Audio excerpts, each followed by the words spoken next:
Well, one of the biggest fish left in the pond, both literally and figuratively, comes off the board today. The latest commit for the Oklahoma Sooners is four-star offensive lineman Cayden Green out of Lee's Summit North in the state of Missouri, the number 92 overall player in the 24/7 Sports Composite. All 6'5", 310 pounds of him, now going to be an Oklahoma Sooner. And Cayden, obviously, there was a lot of smoke down the stretch in your recruitment for Nebraska. There was some smoke from Missouri towards the very end, but in the end, Oklahoma wins out. And this is a bit of a homecoming for you in a way. So for those unfamiliar with your backgrounds, talk about why this is a homecoming in a certain sense. Yeah, so just a little bit about me. I was born in Tulsa, Oklahoma. Moved up here when I was about 4, but of course I'm from Oklahoma, so I've always really been a fan of the team. So yeah, absolutely. And just for the sake of clarity here, you would have been a Union Redskin / Red Hawk, right? Had you not moved?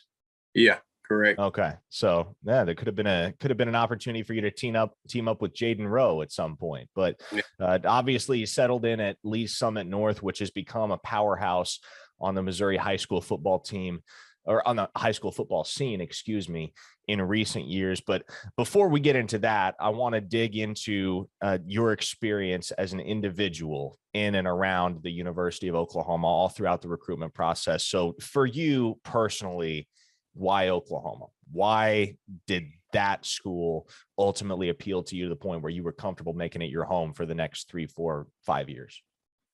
Yeah, well, for me, some of the biggest things were me being an offensive lineman. A school like Oklahoma is hard to pass up. I mean, Coach B, he's legit. He knows what he's doing. They have a whole system in place to benefit offensive linemen, from Coach Sway and the strength conditioning staff to Coach Phil helping out the offensive line. And it's kind of hard for offensive linemen to fail there. And then, of course, me being from there, I've always been a fan. And yeah, that new staff is just they're great. They're good quality people, and they're people that you want to play for. Now, over the course of your recruitment, you visited Oklahoma a lot. I think the final tally was 8 visits, capped off, of course, by your official visit at the Champion Barbecue in early June. What was it about that official visit experience that really sold you on Oklahoma being the spot? Yeah, I think just the fact that we got to be around coaches and people in leadership roles there long enough for them to turn off their recruitment hats, and we were just able to see the real genuine them, and then getting to talk to some of the players and pick some of their minds, really see how the program is run and how the university is was big for us. So I think that helped seal the deal for us.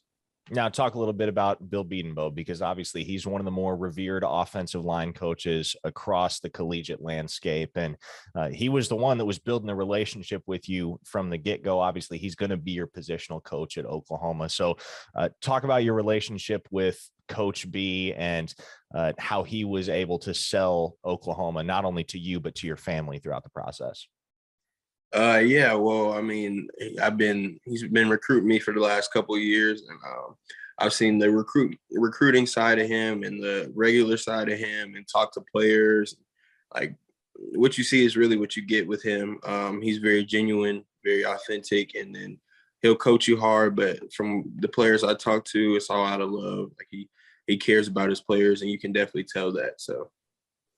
Now, I want to take you back to November 28th, 2021. Of course, we all know what happened on that day, and it was a bombshell for many, including yourself. And I remember you shooting me a text maybe 5-10 minutes after the news broke, because you were as shocked as anybody. And there was some buzz there, and there was a thought for a while that maybe Coach Bedenbaugh ends up going out to USC with the remainder of the OU coaching staff that ended up making that transition. So talk about that entire experience and just processing over the days and weeks that followed what all had happened at the University of Oklahoma, and for a school that you were looking heavily at even that early in the process, for things to change that rapidly.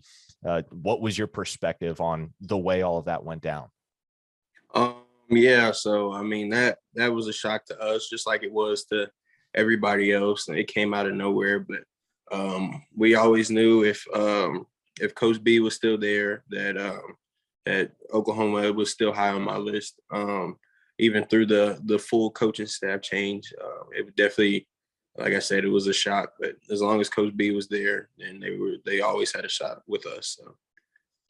Now, in the aftermath, 1 week after November 28th, the early portion of the month of December, Brent Venables is announced as Oklahoma's new head coach. And I remember talking to you, maybe it might have been late December, early January, but not too long after Venables had taken the job. We had a conversation where you basically expressed that, look, I like Oklahoma, and we like Oklahoma as a family, probably even more now than we did before because of Venables and everything he stands for. So what was it about Venables and the conversations that you and your family had with him in the early parts of the process as he got his feet wet as head coach at Oklahoma that really made you believe that his vision for the program was one you could get behind? Yeah, I definitely say one of the big pushes that he made was the whole more than just an athlete push, and that was big for us. And when he said it, you could tell that he genuinely meant it. Like he's not just in it for championships or draft picks, which is big, of course, just being at Oklahoma, but he was in it for the person just as much or more than the player. And we can tell on the phone, even on the phone, that he was genuine and he meant it. Now, your head coach at Lee's Summit North High School is a former Sooner himself, Jamar Mosey, outstanding running back at Blue Springs back in the day, was committed to Kansas State briefly, but ended up following Bob Stoops, who was previously, of course, the defensive coordinator at Kansas State. But once Bob Stoops takes the Oklahoma job, Coach Mo ends up going to Oklahoma to play running back for a couple of years and was part of the 2000 national championship team. And of course, played for a team that was coached by Brent Venables, who was the co-defensive coordinator at that time, but also got a chance to experience the Jerry Schmidt regime. So, Yeah. As an offensive lineman, as somebody who's going to see as much of Jerry Schmidt as anybody over the next few years, what is it about Schmitty that gets you excited about where he can take you physically and how he can help you improve as a lineman? And how influential was Coach Mo throughout the whole process, especially once the new staff got in place? And there are so many of those folks that he has pre-existing relationships with. Yeah. So I mean, when Coach Smitty, when he got hired, Coach Mo was like one of the first people I called, because he always told me stories about stuff they used to do and how it used to be when he was there. Of course, it's different now, and then we do some of the same stuff that he used to do with Coach Smitty now. So I'm somewhat familiar with that work with the workouts. I mean, of course, it's not going to be he's not Jerry Smitty, but yeah, I mean, he just told me some of the stories and how much his body changed. And I'm seeing now on Twitter people's body transformations and how much they've changed, and it makes me pretty excited to get to work. Now, you have two teammates at Lee's Summit North that also hold offers from Oklahoma. You've got Williams Nwaneri, the four-star defensive lineman in the class of 2024, who has a definite chance to attain five-star status. And then, of course, Coach Mo's son, Isaiah Mosey, the wide receiver, class of 2025, who's already got an offer sheet that numbers somewhere in the 15 to 20 offer range, even as a rising sophomore. Another kid that should at the very least be a high 4-star, potentially a 5-star by the time it's all said and done. So you're going to be working those two pretty hard and trying to build a Lee's Summit North pipeline in the years to come. Absolutely. Those two guys, they can play. So I'm definitely going to work on them. Now, you got a little brother too, right? Caleb, class of 2027. Mm-hmm. Yeah. How big of a prospect is he going to be? He'll be just as big as the rest of them. Okay, so you can try to get him in an Oklahoma uniform too, huh? Oh, yeah, absolutely. Now, looking ahead to the immediate future for you, as you prepare to take on the challenge of being an Oklahoma football player and upholding the tradition, the history, and everything that comes with the brand of Oklahoma football, if there's one thing you're most looking forward to about your experience in the Crimson and Cream, what is it? Just getting to play in front of, was it 83,000 fans every single week. That excites me. I've been to a couple games. I went to the game where they played Eastern, was it Eastern Carolina last year, and they won by like 70, and the fans were there the entire time, loud and cheering, and that excites me.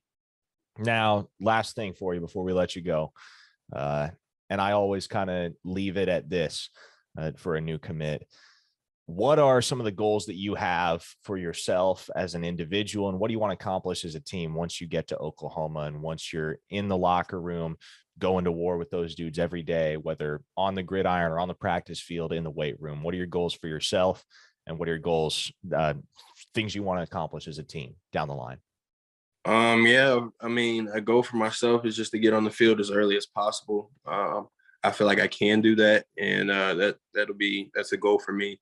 And then a goal for the team, just win a national championship, just win championships. And I think at a place like Oklahoma, we can definitely do that. So. Cayden Green, 4-star offensive lineman, Lee's Summit North High School in Lee's Summit, Missouri, is the newest commit for the Oklahoma Sooners. Cayden, thanks so much for your time, man.